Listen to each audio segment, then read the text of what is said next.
Read the Bible with me. Today we are reading Esther chapter 2, New King James Version.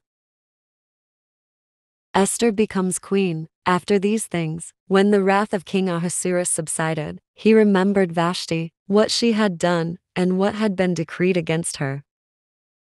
Then the king's servants who attended him said, "Let beautiful young virgins be sought for the king. And let the king appoint officers in all the provinces of his kingdom, that they may gather all the beautiful young virgins to Shushan the citadel, into the women's quarters, under the custody of Hegai the king's eunuch, custodian of the women.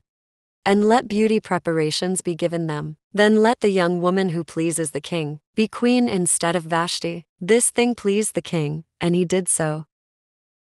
In Shushan, the citadel, there was a certain Jew, whose name was Mordecai the son of Jair, the son of Shimei, the son of Kish, a Benjamite.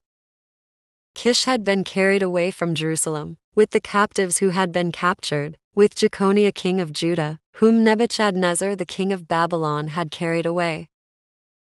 And Mordecai had brought up Hadassah, that is, Esther, his uncle's daughter, for she had neither father nor mother. The young woman was lovely and beautiful. When her father and mother died, Mordecai took her as his own daughter.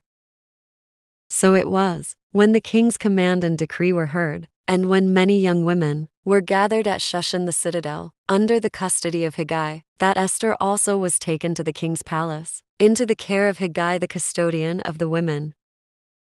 Now the young woman pleased him, and she obtained his favor, so he readily gave beauty preparations to her, besides her allowance. Then 7 choice maidservants were provided for her, from the king's palace, and he moved her and her maidservants to the best place in the house of the women. Esther had not revealed her people or family, for Mordecai had charged her not to reveal it, and every day Mordecai paced in front of the court of the women's quarters, to learn of Esther's welfare and what was happening to her. Each young woman's turn came to go into King Ahasuerus, after she had completed 12 months' preparation, according to the regulations for the women, for thus were the days of their preparation apportioned: 6 months with oil of myrrh, and 6 months with perfumes and preparations, for beautifying women. Thus prepared, each young woman went to the king, and she was given whatever she desired to take with her, from the women's quarters to the king's palace. In the evening she went, and in the morning she returned to the second house of the women, to the custody of Shoshgaz, the king's eunuch who kept the concubines. She would not go into the king again, unless the king delighted in her and called for her by name.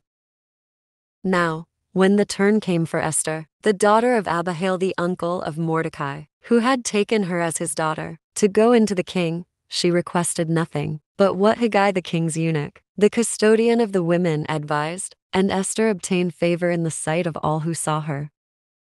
So Esther was taken to King Ahasuerus, into his royal palace, in the 10th month, which is the month of Tebeth, in the 7th year of his reign.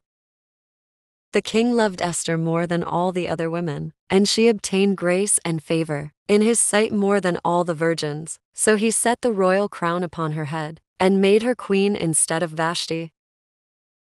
Then the king made a great feast, the feast of Esther, for all his officials and servants, and he proclaimed a holiday in the provinces, and gave gifts according to the generosity of a king.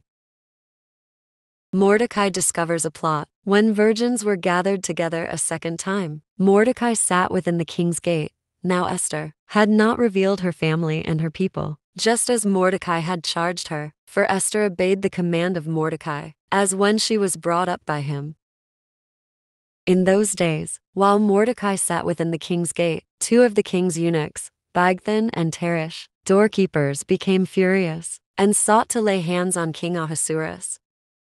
So the matter became known to Mordecai, who told Queen Esther, and Esther informed the king in Mordecai's name. And when an inquiry was made into the matter, it was confirmed, and both were hanged on a gallows, and it was written in the book of the Chronicles, in the presence of the king.